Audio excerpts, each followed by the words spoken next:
अस्सलाम वालेकुम students, welcome to PM education channel. आज जो हमारा चैप्टर है वह kinetic principles and stability testing. इसमें हम ड्रग स्टेबिलिटी को पढ़ेंगे कि ड्रग स्टेबिलिटी होता क्या है।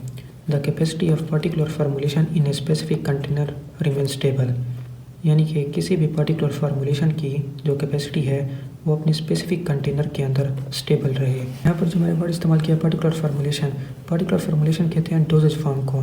डोजेज फॉर्म हमारे पास कैप्सूल, टैबलेट, सस्पेंशन या कोई भी हमारे पास डोजेज फॉर्म है, उसकी कैपेसिटी अपने स्पेसिफिक कंटेनर के अंदर। फॉर एग्जांपल अगर हमारे पास सिरप है तो उसका स्पेसिफिक कंटेनर क्या होगा, ग्लास बॉटल होगा।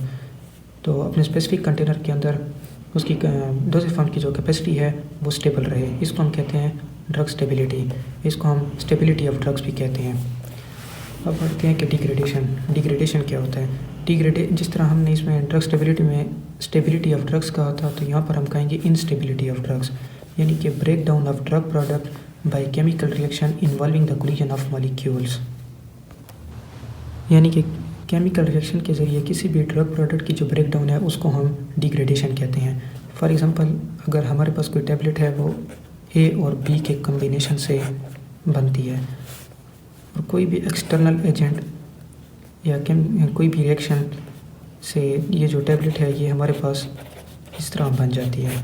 तो सवाल ये पैदा होता है कि ये जो सी है ये हमारे पास कहाँ से आया। तो यानी कि ड्रग के अंदर कुछ ना कुछ तो छेड़छाड़ हुई है जिसकी वजह से ड्रग की डिग्रेडेशन हुई है और ड्रग इनस्टेबल हो गई है।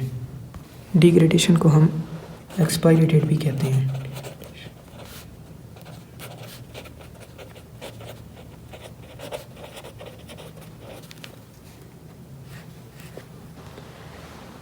अगर हमारे पास रेट ऑफ रिएक्शन स्लो होगा तो जो डिग्रेडेशन है या एक्सपायरी डेट ये हमारे पास ज़्यादा लंबे अरसे की होगी।